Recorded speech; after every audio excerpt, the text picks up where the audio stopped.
I feel proud to inform this august House that 30% of the vacancies of police constables are being filled by mode of absorption from the Home Guard volunteers.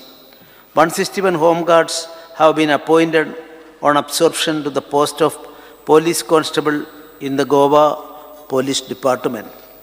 Our state police ensured that the crime, law and order situation in the state remained under control. This is reflected in crime detection rate, which is 85.83, and seizure of 159.17 kgs of drugs worth rupees 396 lakh under NDPS Act during the current financial year up to November 2023.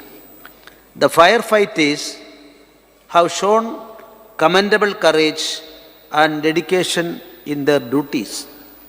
During the current financial year up to October 2023, the fire and emergency services have collectively attended by 5,527 calls, during which 87 human lives and 29 animal lives were saved.